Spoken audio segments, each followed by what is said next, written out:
Flag. I pledge allegiance to the flag of the United States of America, to the republic for which it stands, one nation under God, indivisible, with liberty and justice for all. Thank you very much. Call roll, please. Dryden, Here. Mabry, Here. Caruso, Here. Davis, Here. Nodder, Here. 5 present. Thank you. Today's agenda is the budget presentation. But first, we'd like to have an update on the building project. If you would, please.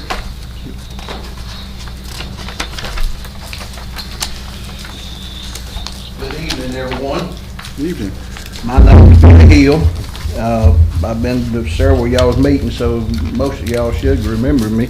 Usually Greer's up here doing all the talking and taking up time, so I assume what we want to do is start out at Summertown. That's how we kind of track them. Summertown's our first project, E.O. Kaufman's second, and then Loretta. So at Summertown, we are putting up the metal buildings. We're currently getting the roof on the Part A. It's 3 sections out there, Part A, Part B, and Part C.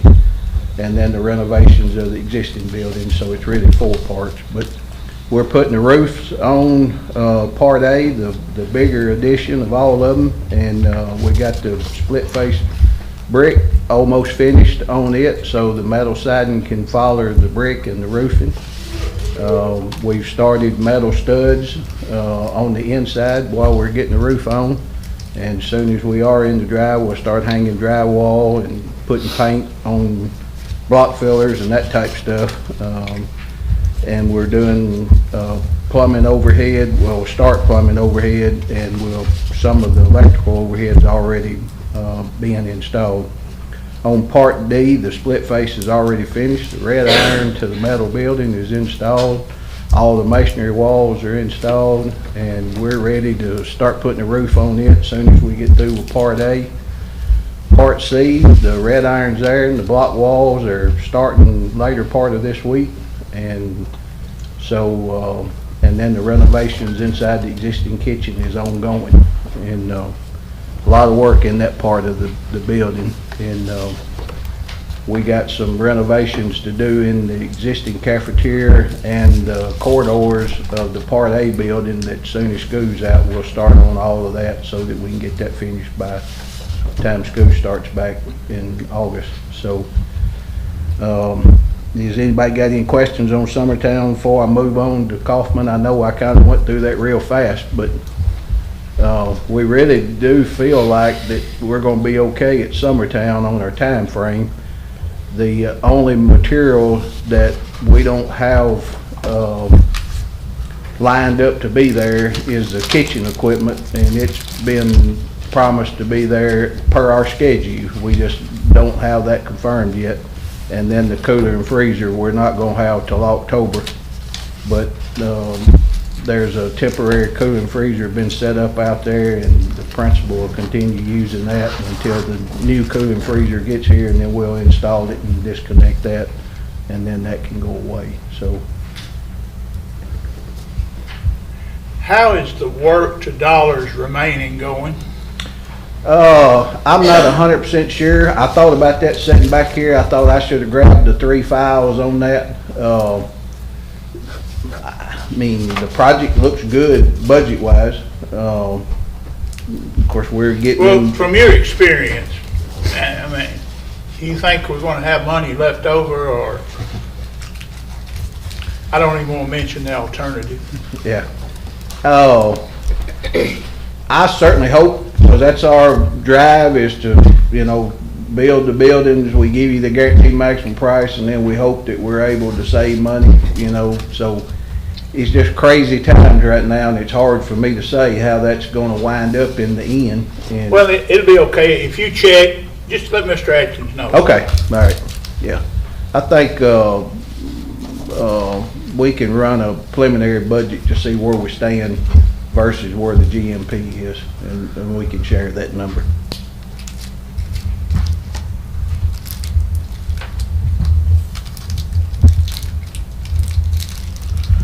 All right, on Kaufman, we are finishing the brick veneer on there's 4 parts to that building too. It's Part A, which is the admin and the 4 classrooms. Part B is the area between the main school and the existing cafeteria. And then there's a small addition that goes on to the side of the existing cafeteria, and then of course the renovations of the existing cafeteria. Part A, we're should wrap up the brick probably tomorrow, and the roofing's ongoing.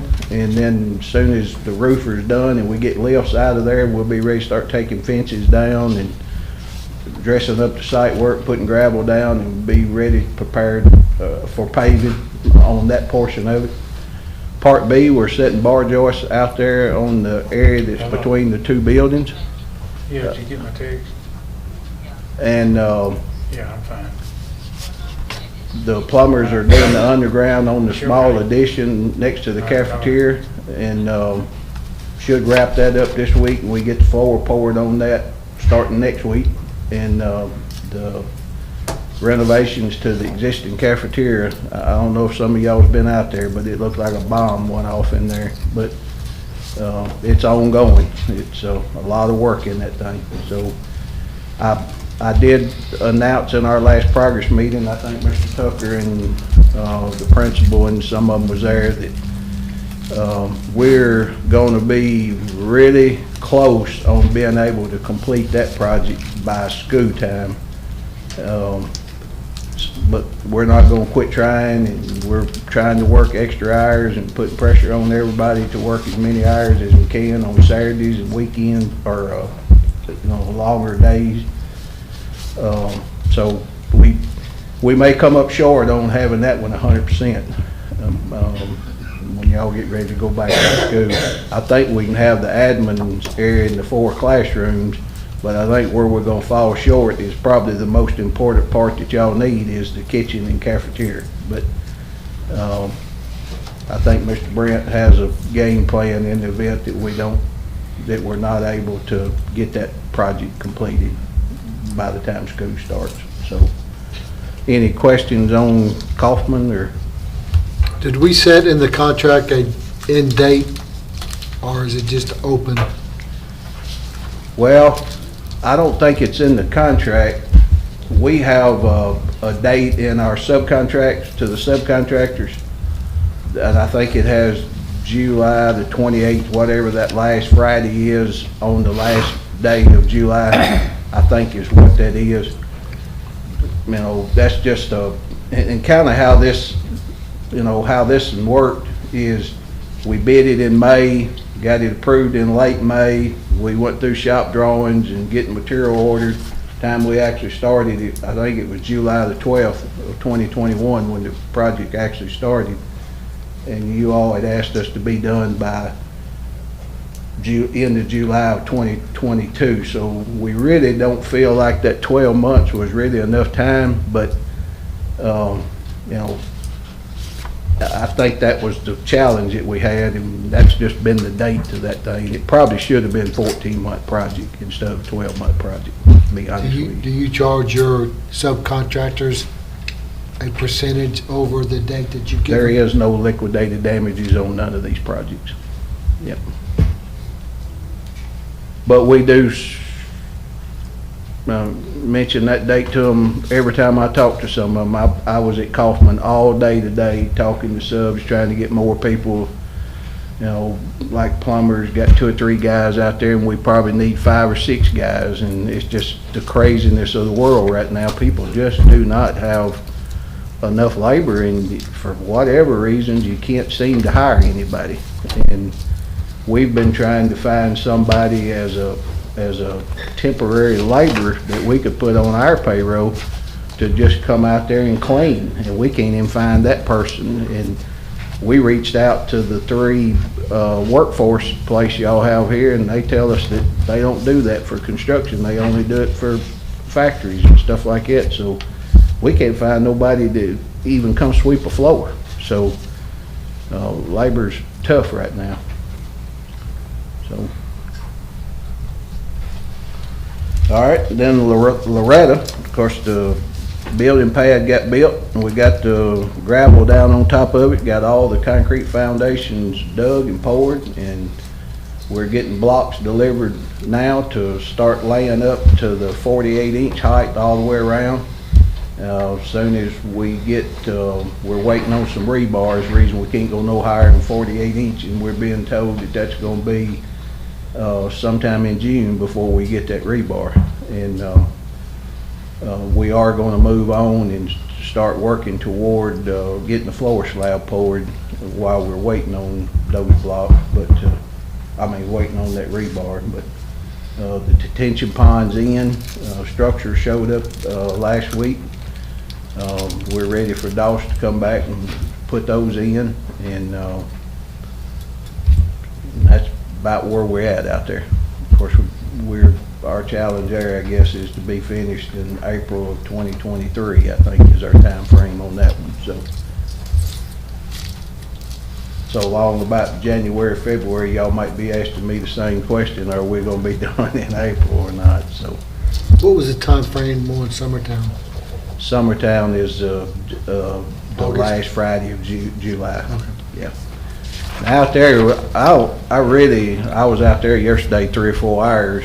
I really don't think we're gonna have a problem being substantial complete.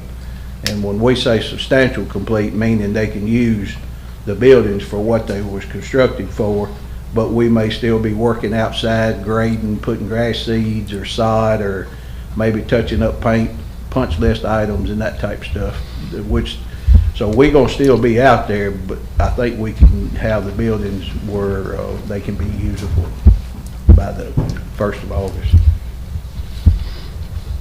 bar anything major happening. So Would you convey to Mr. Lashley, I think of you as being thrown on the bus tonight. me? Yes, sir. But subcontractors are not who we were dealing with. We were dealing with Greer Lashley That's right. Which is in turn and me. George. And I would have liked to have seen George here tonight to give a first-hand review. I spoke to you about some things that were concerning to me at Summertown. And there's a lot of money going from our hands to y'all's. And I just, I saw the construction at Summertown early on. There were weeks there, days, maybe I ought to say days, when there was nothing being done as far as the plumbing, as far as the conduit for the electricity underground. And I told Mr. Cromer and I've told Mr. Lashley, our funds are limited in this county. Our priorities for our kids are very high. And so just please convey to him that we would like to make sure that this stuff is done as quickly, as efficiently, and as cost effective as possible. I'll be glad to convey that to him, but that's what my job is. I'm the PM on this job. Okay, well, So I'm talking to you. when you're talking to I'm that, talking to you're you. talking to me, and that's fine. And everything you said is exactly what we do. Okay. And so I do want to make a comment on the days that early on when there was stuff. Some of that was intentionally done because we couldn't get a metal building. We knew we were not going to get the buildings till March of this year. So we were trying to think about plumbers and DOS and Well, working let at me E.O. explain Kaufman. further. The days I was up there, and it wasn't just one, because I live right there. Yeah, There was a maximum of 2 plumbers working on that whole project, Yeah. or 2 men. I assume one was the head plumber and one was the helper. So that's my point. I mean, if you can get this done when you said, from Loretta to Lawrenceburg to Summertown, we would greatly appreciate it. yeah. Well, I'm gonna do everything, that's what I do. Okay. And I'm doing everything that I possibly can, and I even commented in one of these projects that we're having trouble with men. Plumbers has got trouble is getting people, electricians, Doss is even having trouble, getting folks. And it's a crazy time right now. 3 years ago, if these projects has been going on and you'd made a comment like that, it would have embarrassed me to death, because I would have felt like I had failed at having the proper amount of people out there or complaining to get that. I complain every day. It's just nobody to get. And so I do see those days. That's why I was at Kaufman today making phone calls, trying to beg for people to get there. Instead of 3 roofers, I need 5 or 6 roofers out there, And of course, as crazy as things are, every person in Tennessee that I know of has more work than they know what to do with, and they're just trying to please some of everybody, and I know it, because I've said it myself. I don't care about y'all's jobs. I care about my jobs, and that's what you're thinking. I'm caring about my school. Well, I care about 3 jobs. I understand, but that's the kind of thing that's going on in 2022. 2021 was just as bad as can't get labor, and so. But I'll mention that to Greer. Please do. But that's what he's got me for. And some of these meetings that he's come up here now presenting GMPs and stuff, he likes to do that. Some of these other meetings that he's come to, I was probably tied up at another meeting, or quite honestly, I was out for about 8 or 10 weeks with eye surgery. I'm losing my eyesight, and so Greer attended a lot of my meetings for me. So, but good Lord's willing, and the creek don't rise. If y'all want us to update, I'll be that person every time, unless y'all just insist that you prefer to have Greer, and we can make that happen. So, but that is what I do. Any further questions for Mr. Hill? Anybody good? Thank you very much. Thank y'all. Appreciate it. Thank you. Moving on to the budget presentation, and I'll turn it over to Mr. Michael. All right, thank you, Mr. Caruso and the board. This afternoon, Mrs. Elledge is going to share with you our budget proposal for the 22-23 academic year. As I've mentioned in the weekly update, this is an aggressive budget proposal, one designed to strengthen several areas that I believe will make LCSS more appealing to educators who are entering the profession, those who are needed in our skilled trades, educational assistants, food service, student transportation, and others who would like to make Lawrence County School System their home. The total cost for increases in position, salary, and wages, nearly $1.9 million. We've addressed salary schedules for all employees to reflect years of service. We've added positions to special ed, a teacher and 3 assistants. We've added or created 4 mental wellness counselor positions to address the mental wellness of our faculty, staff, and students. Increased our differentiated pay plan to provide services, mentoring services for beginning teachers and teachers new to the system. We've increased our CTE travel budget, addressed some deficiencies in our athletic supplement schedules. Even with those adjustments and the money that we're putting forth, we anticipate increasing our fund balance by $1.5 million to making that somewhere around $6 million. And once again, I will submit to the board a capitals improvement projects, a phase 2, addressing facilities throughout the county, which we anticipate that cost being between 1.2 and 1.5 million. Keep in mind, we would still be able to increase our fund balance by what we anticipate being 1.5 million. So I've painted with a broad brush, and Mrs. Elledge is going to go into more of the finer details, as you'll see on your screen in front of you, how that's going to look, or how these ideas really look. Mrs. Elledge.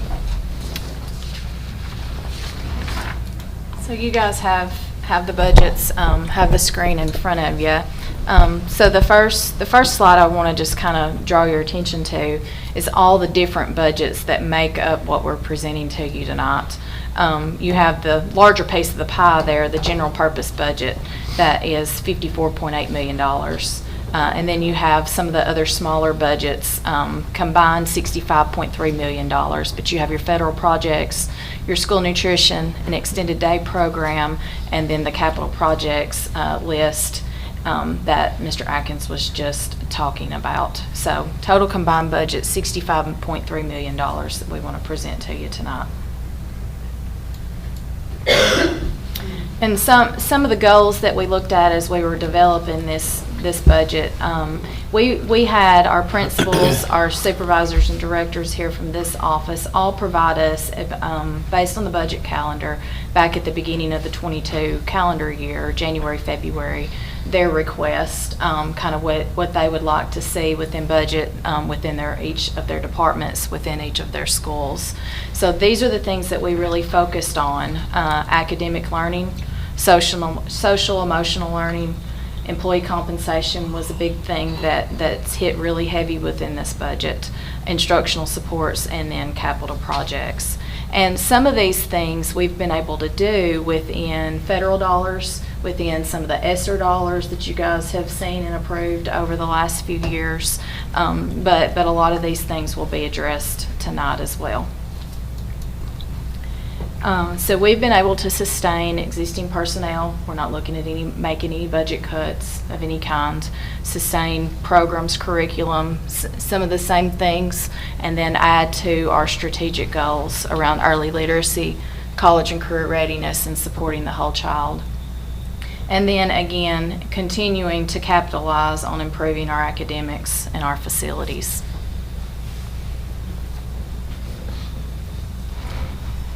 So within our general purpose budget, there's really three major sources of our general purpose budget. The BEP, which this is the last year of the basic education program, the BEP program that's funded from the state.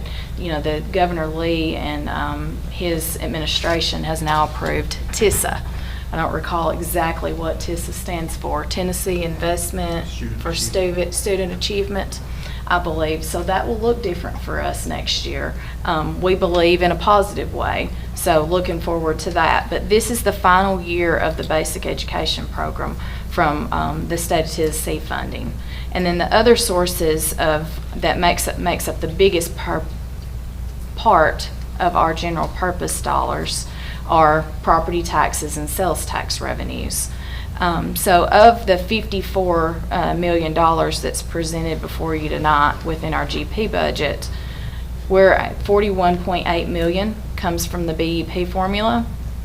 $55.8 million is coming from our property tax, $6.3 million in local sales tax, and then other revenues such as the Tennessee Small Schools dollars and other grant dollars and local collections that we receive here of the $892,000.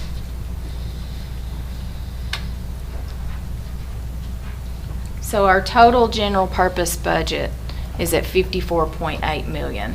And you can see there, I won't bore you with reading all of that, kind of the same thing that I hit on the slide before with the wheel, $41.8 million in the BEP formula. The biggest thing I want to point out to you is with our sales tax collections. We have continued to receive additional sales tax dollars above and beyond what the county government has allowed us to budget for. So this budget includes a request to increase our sales tax revenues by $500,000.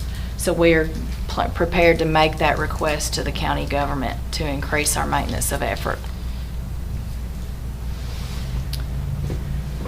So the next slide here, I've broken down for you guys to look at, just for your reference, the collections of our sales tax dollars.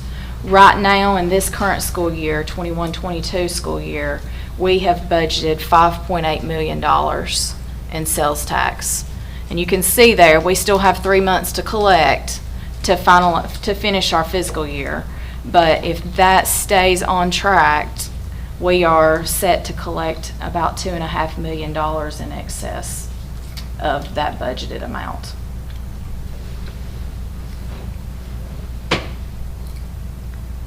So does the excess carry over to this year's budget, correct? So those are dollars that will, if we choose not to spend those dollars right now, Mr. Caruso, those will be dollars that will grow our fund balance. Okay. So we're prepared to come back to you guys in this budget with about $1.5 million worth of capital projects that we would like to use these excess sales tax dollars, if you will. Do you think the commissioners will fault us for having that much over and not give us what we're asking for?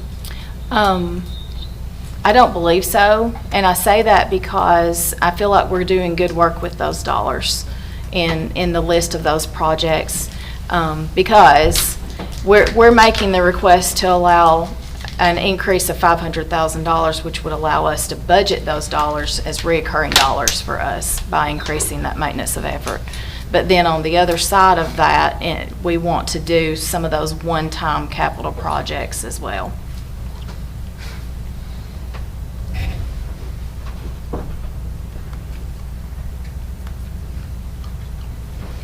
So with the basic education program, the BEP formula, we received during the last week of April our first BEP estimate.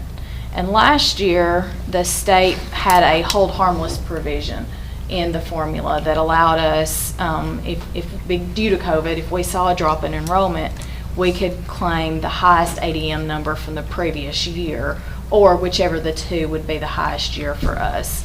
So that hold harmless provision was no longer provided. So we are currently funded in this estimate that we've received on our current enrollment numbers. And then the tab there says our current enrollment is 6,486 students. So that's currently what we're funded on through this BEP estimate. And within that estimate, there is an instructional salary component that we as a district are required to pass along to our certified staff. So the formula provides us with that. $684,000 is what we are required as a district to pass along to our certified staff. And So- it can't be spent for anything other than that. No, sir. Nothing, Good. nothing other than that. Good. And that has been the case in multiple years now. We have been in situations before where it's been a struggle to say, oh, we're going to spend that 684, but then we want to give to our non-certified as well, and it really stretches our dollars. That's been split. Yes, yes. But that is not the case. That is the dollar amount that we have to provide to the instructional salary component, in either instructional salaries or benefits. It could be benefits, but what we're proposing to you tonight is in the form of salaries. So within the formula, we're funded, I'll round up, we're funded 423 positions, 422.71 positions are funded in the formula. And this budget that's presented to you tonight reflects 553 of those certified staff. So we're funding 131 positions above that BEP formula.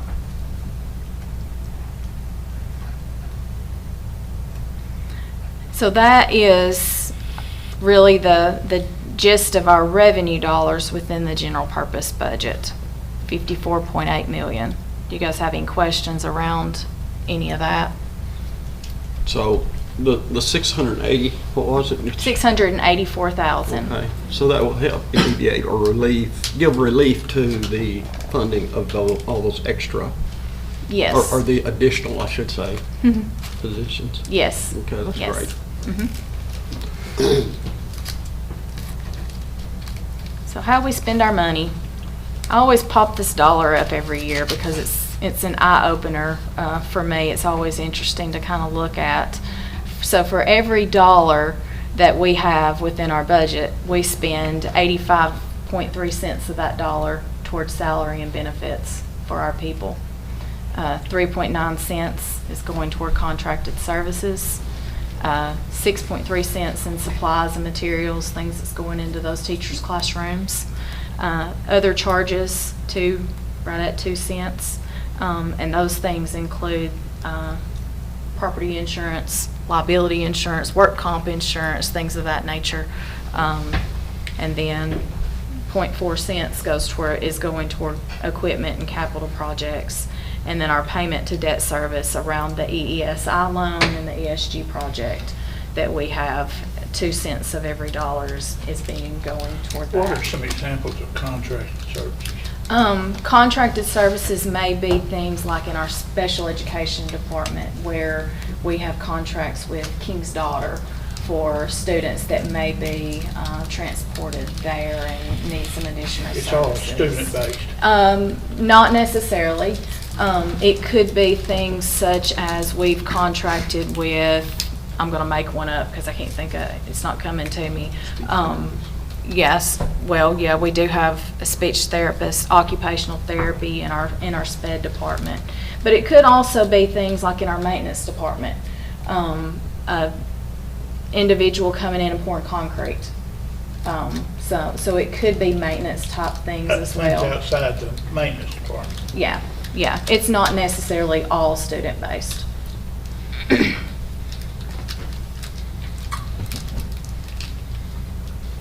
So in regard to compensation, as I said before, that this is a big part of the increases in the budget this year.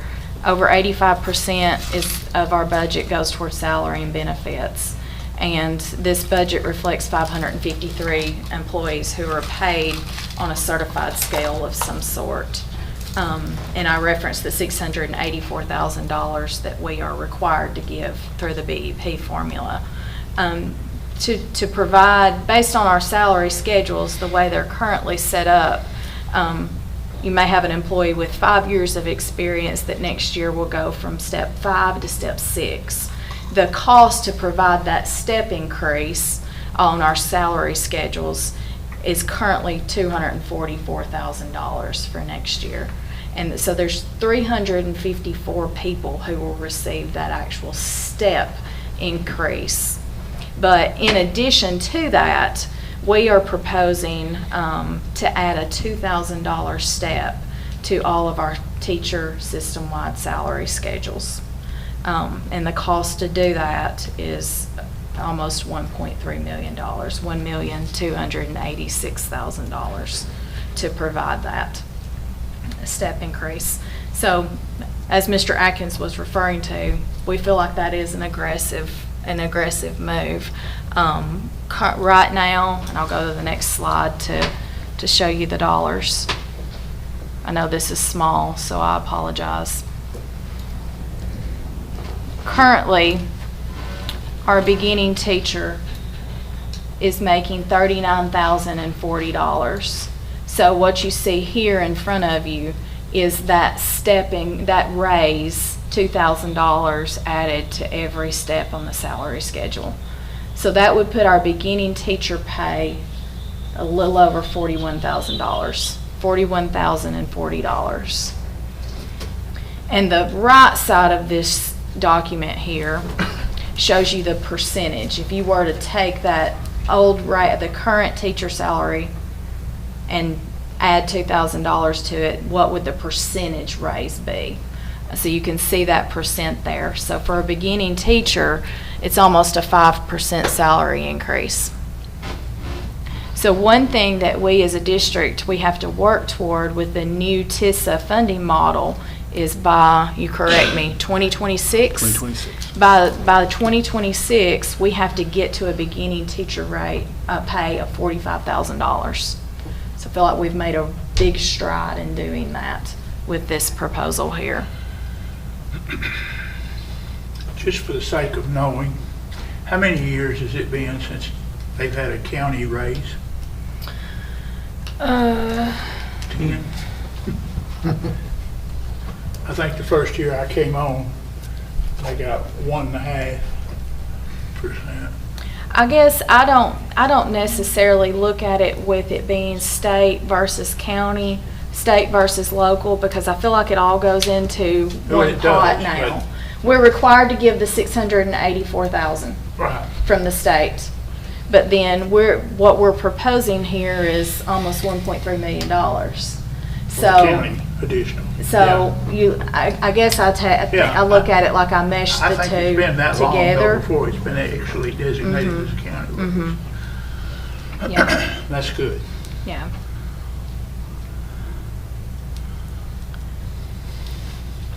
So on the non-certified side, So going back up, it stops Oh. at 20? yes, The salary schedule currently, as it's currently structured, is it 20? And it remains at 20. Jessica, Yes, sir. out of this beginning teacher salary of $41,040, can you tell me how much of that comes from county? I can work on some numbers for you. Well, kind of what I'm asking about, same thing I guess Mr. Mabry was asking about. If it's determinable for us to say that X number of dollars comes from county for our people, I'd like to see that increased in our request at least 10% and give it to them in salaries. That was before you retired. From the local government. And y'all may have already done that with some of the things that you've asked, I don't know. But I don't think that's excessive at all, considering how long it's been since they've given anything to our staff and our professional employees. And that may be, Mr. Atkins, that may be a very unreasonable thought, but, and I'm not talking about on the total 41,040, I'm talking about on whatever we're putting in from local, it needs to be a 10% increase in it. And if we have to ask the commission for it, let's do it. So we do have the 500,000 that we have asked the local level for. That's like I said, it may already be in there, I don't know. Yeah, well, do you want to speak to that 500,000, or do you want me to keep rolling Well, with the I'll just presentation? let Now, Mr. you can go ahead, just whatever. Okay. That's just- I'll get you something in the whole board, something in the weekly update that we can share with you as well after And I we, may be the only one looking at that way, I don't know. I made some notes. Okay, thank you.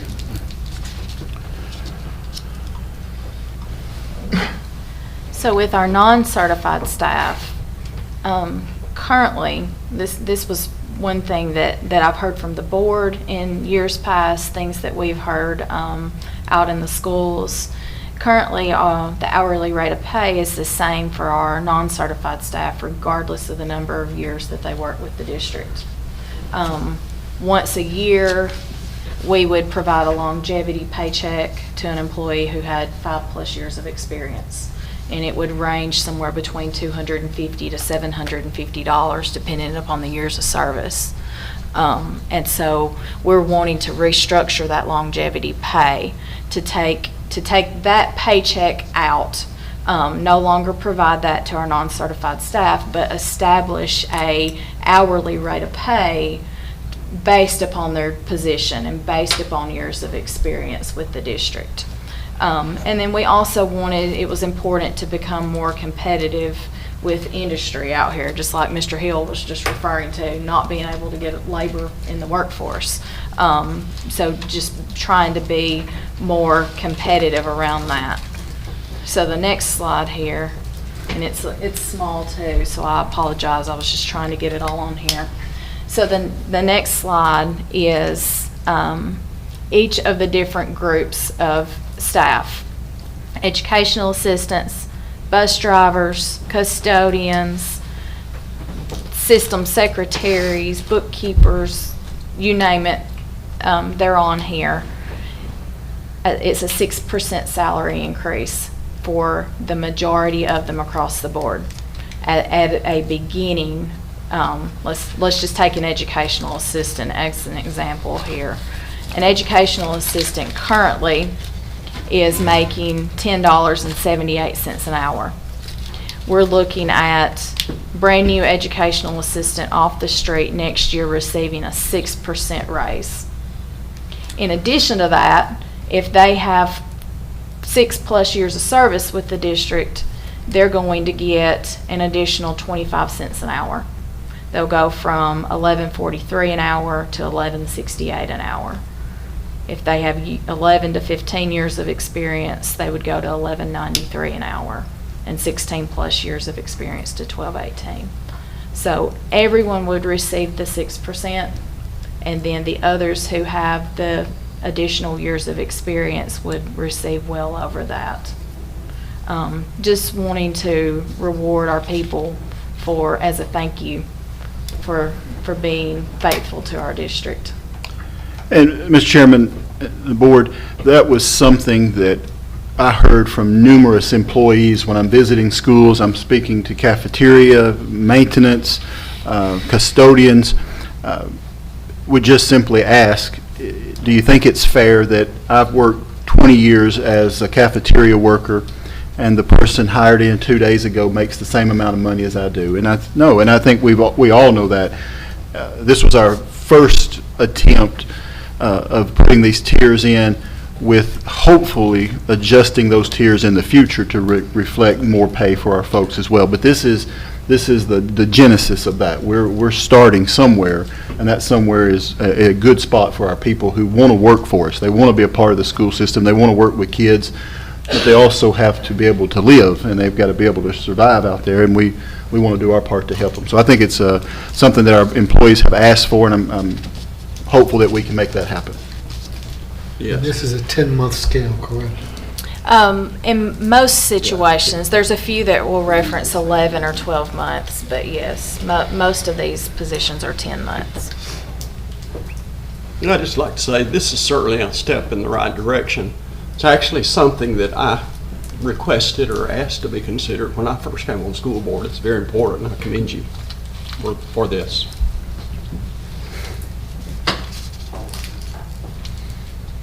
What is the surrounding counties?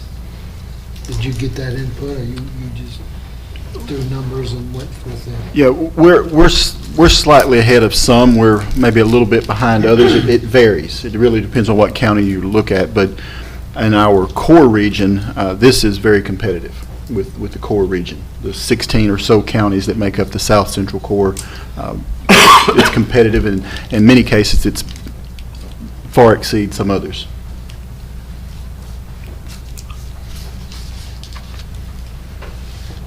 And then the remainder of the groups are maintenance, bus mechanics, nurses, those positions as well. So the cost, there's 348 employees that would be affected by this proposal. So the cost to the district would be $622,000 approximately in order to provide those changes.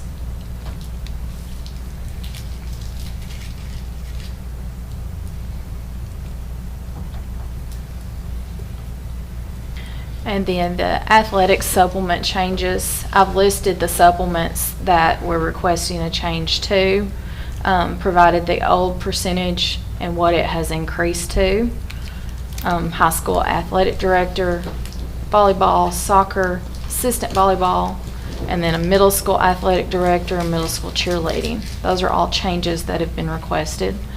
And then there's 2 supplements that we're requesting to add: a middle school golf at 2% and a middle school cross country. So the other thing to note here around the supplement changes is that we will be bringing a policy to you guys requesting that an athletic director may not draw additional athletic supplements above and beyond the athletic director supplement. So that is a request pending the approval of this budget that we would want to bring to you guys as well.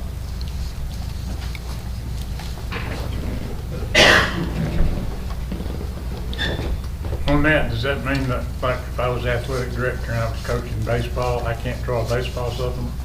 That's correct. Okay. Oops, sorry. So in addition to compensation changes and changes to supplements and schedules, we have requested some additional positions. As Mr. Atkins was referring to earlier, the mental wellness counselors, we're requesting 4 of those within the budget. Do you want to speak to those? Yeah, sure. The pre-pandemic, we were experiencing an uptick in challenges that many of our students were experiencing. I think there's a number of reasons for that. The pandemic only accelerated that. And so in our schools, we have students who are needing assistance. They need someone that can direct them and help them outside of that classroom teacher, outside of that guidance counselor. And they're needing that, but there's such a turnover in those areas. And so by the time they build a rapport with the student, the counselor, they get to know the student, and then they're moved out or they find another job or whatever, and the person left that is struggling is having to start over, and it's taking steps backwards rather than steps forward. This would be putting those people under our roof who work for us, who are not changing over every 2 or 3 months. It's a stressful work, but it's good work, and we would like to put our people working with our kids and being able to provide those resources. Our teachers do a wonderful job, our counselors do a wonderful job, our principals, but they're not trained in a lot of that. And so we need people who are trained that can work and help our kids. It is a part of the whole child, that mental wellness of not only the students, but teachers have difficult times, and we want to be able to provide those resources and help our folks. So in addition to those positions, there are 2 additional classroom teaching positions that we placed in the budget, just kind of as a hold, but once we knew solid enrollment numbers where those positions might need to go. So that's kind of up in the air as to where those might be placed, but they are there within the budget, additional positions. And then based on student enrollment at Summertown Elementary, if you recall in years past, we pulled away an assistant principal. So we're looking at putting a dean of students similar to what we have done at Kaufman and what we have done at Ingram Sal over the past few years. So, And I'll speak to that. I know what we're hoping to do with our deans. We have one at Kaufman, one at Ingram Sal. This would be our 3rd at Summertown Elementary, is that begins a training for those individuals who would like to pursue administrative work. I think it's important that those individuals who want to do that work need to be trained properly, rather than one year they're in the classroom, the next year they're assistant principal, and they're learning on the fly. This will give us a training ground where we can say to these folks, if you join this, if you enter into this, you're accepting that you may be placed at another school a year, 2, 3 years from now as an assistant principal. It opens up a pipeline for us to train our own and stick them in our buildings and not have to go outside of the county all the time. So we feel good about it being a training program to help future administrators, rather than just, here you go, figure it out. Mr. Atkins, Yes, sir. I like this idea, but we're not going to have a building program. We're not going to have a middle school in Laredo. We're not going to have a middle school built out of the old high school in Summertown. I like this Dean of Students idea, and any of our pre-K 8 schools that have like over 500, 550 students, means we're not going to be able to do these schools. We need to separate out their administrations. They need to have an administration for pre-K 6, or pre-K 5, and then an administration for 6-8, or possibly utilize these Dean of Students extra there. Does that make sense and sound reasonable? Yes, sir. And I think we have some numbers that we're having to follow, that we had to submit to the state as when we would put a dean in.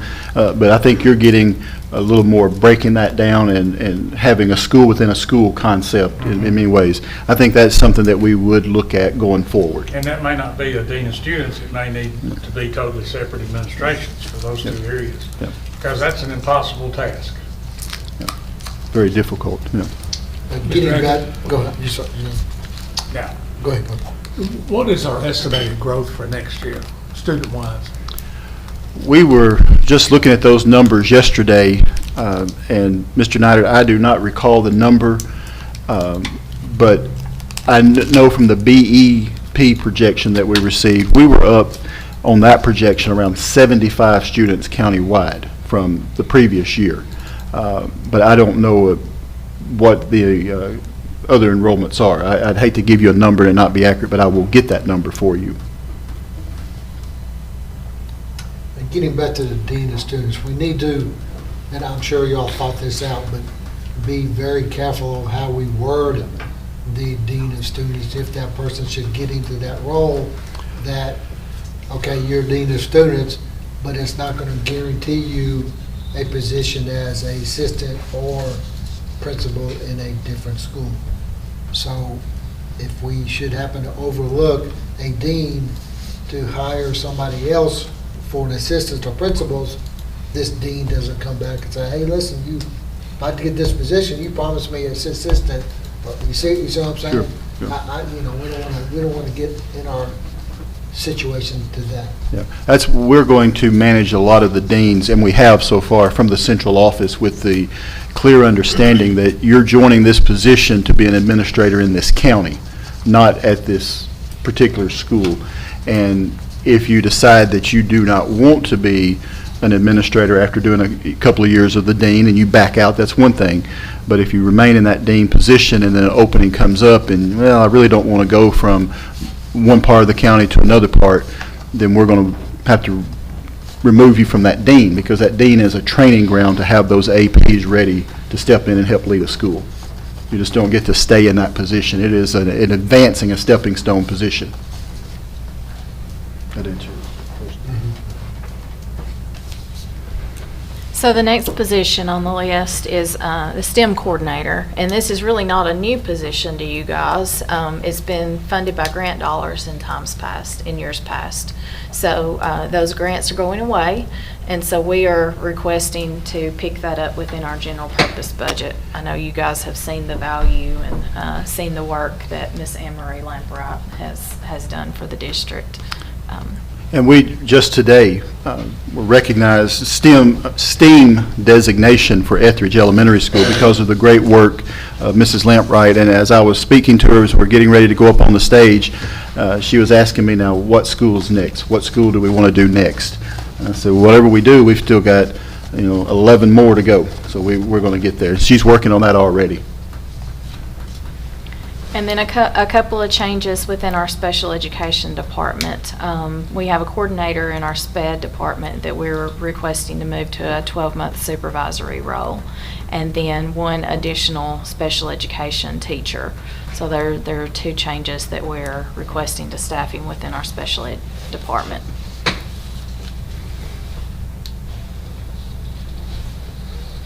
And then a few other changes.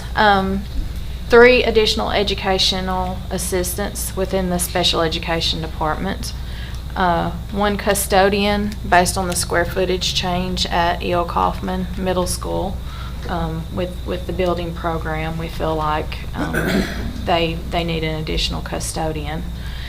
We have an educational assistant at the Barnett Center that we're requesting to move to an 11-month secretarial position. And then our central office custodian, who's doing lots of maintenance work here out of this office, requesting to move to a maintenance pay scale. So those are some additional changes as well. Any questions around staffing?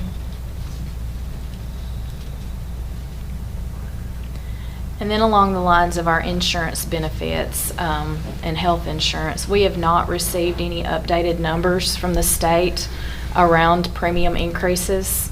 If there are any increases, they would not take effect until January of 2023.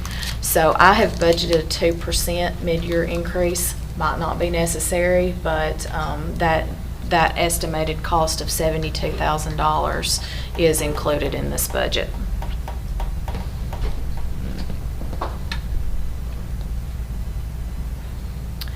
And then this is a big number, so I always want to put it before you, that included in the budget is our continuation to make a payment to the Lawrence County Debt Service Fund around the energy savings program. The EESI loan that we took out a few years ago, we make a payment of $277,000, and then the payment to the county bond around the ESG project, $852,000. And I've included the dates in there as when final payments will be. Final payment in November of 2032 around EESI, and May of 2034 with the ESG project. So the last thing around the general purpose budget is our capital projects list. We have done, we're proposing this phase 2, if you will, about $1.5 million. We don't have good solid numbers and cost on all of these projects, but we feel like this range would be somewhere between $1.2 to $1.5 million. So we're requesting that we utilize some of those excess sales tax dollars, Mr. Crusoe, that we were referring to earlier, to work through a lot of these projects. Parking lots at Etheridge, Leoma, and New Prospect, a middle wing renovation at New Prospect, which we have already brought to you guys and you guys have approved. So we're moving forward with that. And gym ceiling insulation at Lawrenceburg Public, drop ceiling and lighting in the hallways at the Barnett Center, sidewalk repairs at Etheridge, Summertown Elementary, South Lawrence, replacing the library carpet at Summertown High School, the work, demolition and replacement of the old gymnasium at Summertown High School, and then some work at Crockett Elementary around screws being replaced on the roof, and metal, repainting the main entrance metal at Etheridge. So that, probably not an exhaustive list, but that is the list that we bring before you tonight. If there are others, any additional needs, we will bring before you as needed if necessary. So I wanted to just kind of show you as we continue around our parking lots. At South Lawrence, you can see a before and after picture there. Before on the left and then after on the right. So we want to continue with some of that work in some of our schools. And then around the gym ceiling, this is New Prospect. You can see the before and then the after once the metal work and the insulation in that ceiling. So we plan to continue that at some of our schools as well. So that is our general purpose budget. We will, if you don't have any questions, I will move into federal projects. How much of that dollars that you have right now, do you plan to take out of fund balance, if any? We are estimating about $1.5 million out of these excess sales tax dollars that would otherwise hit our fund balance. But I mean, of what's in it now? No. There's No. Okay. How much short will you be on the budget that you put together if the county says no? $500,000.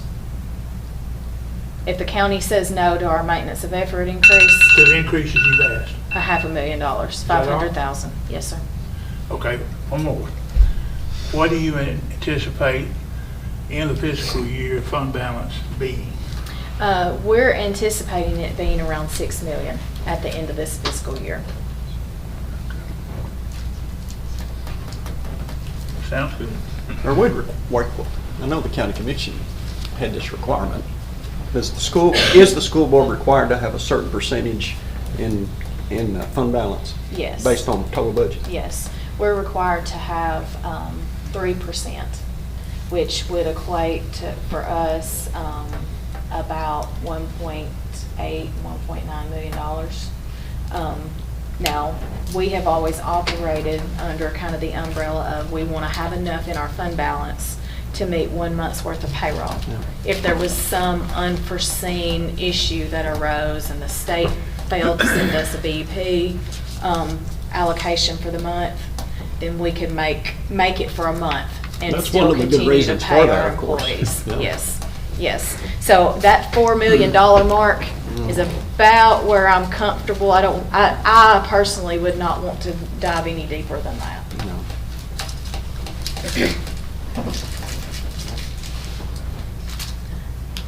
So within our federal projects, the only big change that I just want to bring to your attention is in Title V.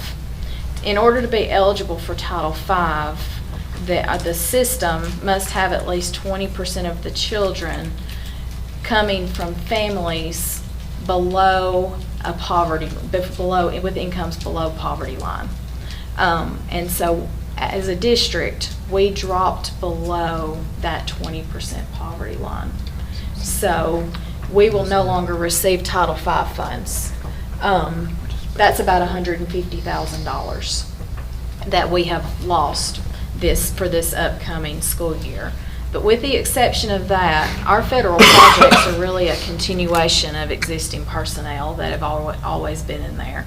Our RTI coordinators, we have a lot of educational assistants within those budgets, teachers within those budgets, that sort of thing.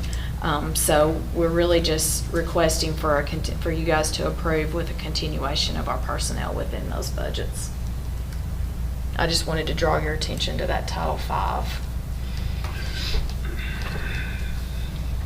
It's hard to believe we're below 20%. And we're teetering just right on that line. It's, Katie? 19.4. 19.4%. That's probably gonna change before 22-23 is over I with. think so too, yeah. And does the federal government adjust midstream? No, they will not adjust midstream. No, it might be that I come to you next year, Yeah, I mean, And next year it'll be a different story. and it could be that we got above that 20% and we would receive those funds again. But I think we have to just know as a district that, okay, we're teetering right around that 20%. So we don't want to put that into personnel. We don't want to become heavy with that, because the last thing we want to do is have to come back to you guys and say, oh, we want to cut people. That's the last thing we want to bring before you.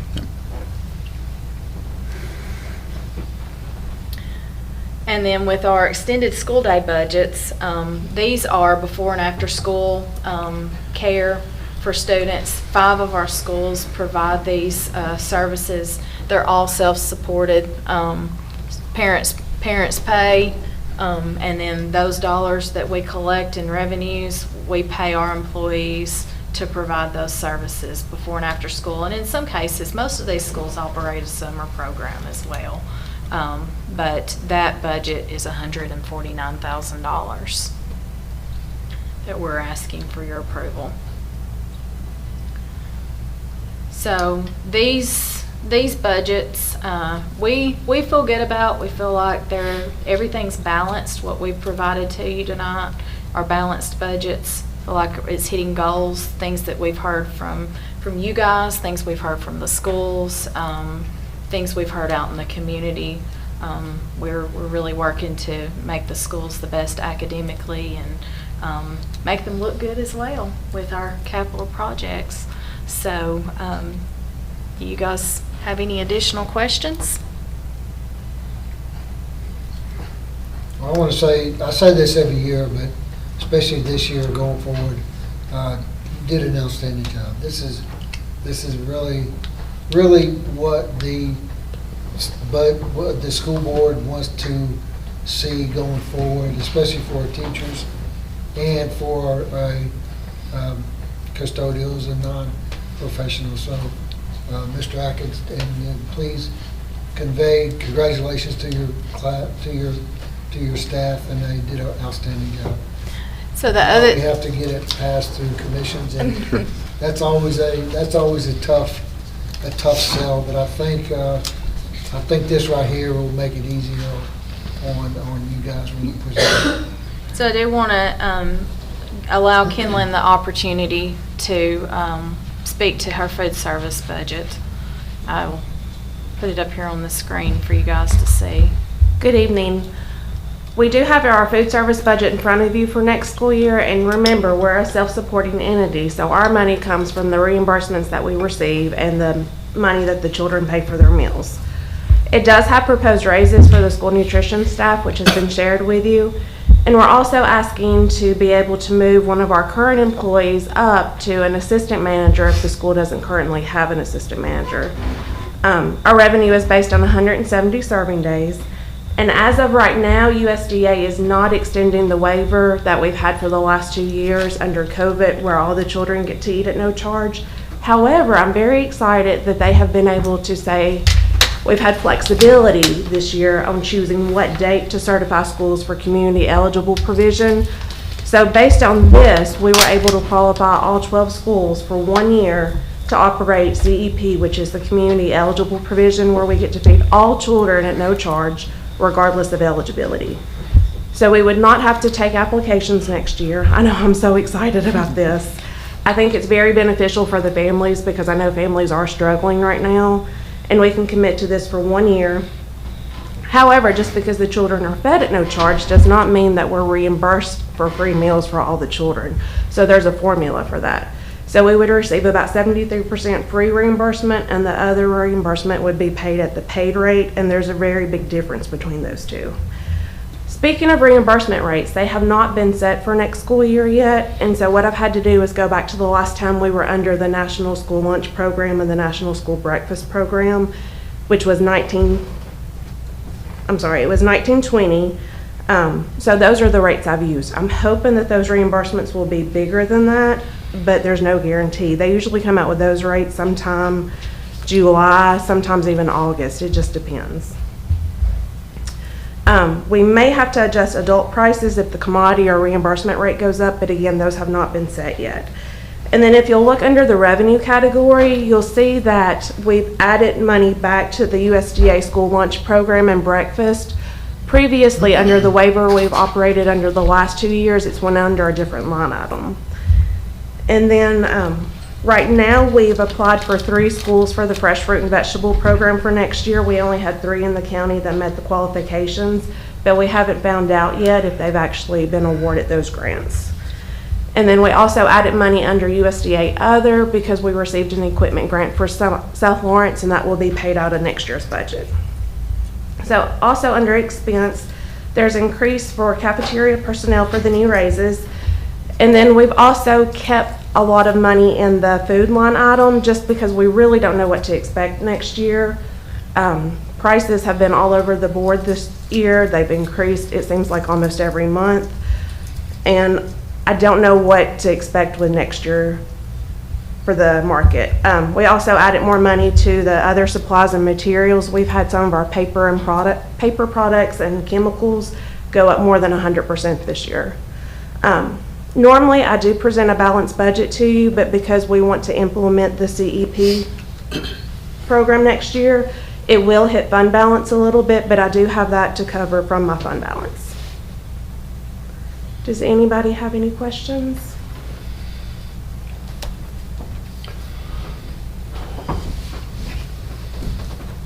Thank you, Kim. Great, thank you. Good job.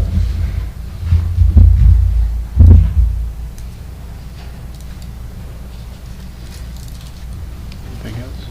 I don't have anything else. I do have this Google Drive that I will share out with you guys. It's got all the updated salary schedules in there, all of the line items of every budget that you can take a look at, the budget presentation that was on your screen tonight. So you'll have all that you can study between now and next Tuesday night when we bring it to you before the board for approval. When will we get that? I can share it right now.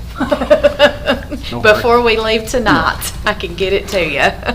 I just want to brag on the staff. I know they are excellent stewards of the taxpayer dollars. They're constantly looking at ways to save money, to get deals on academic products, to food, to the substitute teacher platform that we put in. Technology does that. Our folks understand, and Dr. Mabry was explaining it earlier to Mr. Hill, these are our dollars, and they're taxpayer dollars, and we need to use them and use them correctly and do what's best for this community and our students, and we believe we're doing that. And I can just share with you, I see that every day when I go down and they're telling me, well, if we'll do 2 months free, we might get it for this price or that price. They're constantly looking for ways to help our kids, but use the taxpayer dollars in the most appropriate ways. Also, to Mrs. Elledge, she and I have been working on this for a number of months, and it's already started for next year. Talking about things that we want to do in the budget, things that we want to change, how we want to make an impact. It is ongoing with us, and I just want the board to know that she's excellent at gathering information. She's a great sounding board, and then putting it together, and you saw that tonight in presenting that to you. So I began with saying it's an aggressive budget, and it is. We're making significant changes. We want to make Lawrence County a place where people want to come to. Mrs. Thompson shared with beginning educators last week about the community, the people. We just have to be a little more competitive than what we are with our salaries. We treat people right. We're going to take care of our people. We're going to provide them with a good place to work, and I think dollars do help, and we're going to continue to improve those salary schedules. But at the end of the day, when we do all of that, we take care of custodians, bus drivers, assistants, teachers, all those people. When we take good care of them, they show up and take good care of our kids, and they make a difference in the lives of a kid, and that's what's so important. And I think the board can see that tonight. That's our mission, is to make it better for our students and our faculty and our staff, and make Lawrence County a great county, and it is. So, as Mrs. Elledge said, we'll bring this to you on May 17th, asking for the board to approve, and then we will speak with County Commission and set up a date to present to them as well. And that's all I have, Mr. Chairman. Any other further questions or comments? Meeting adjourned. Good job.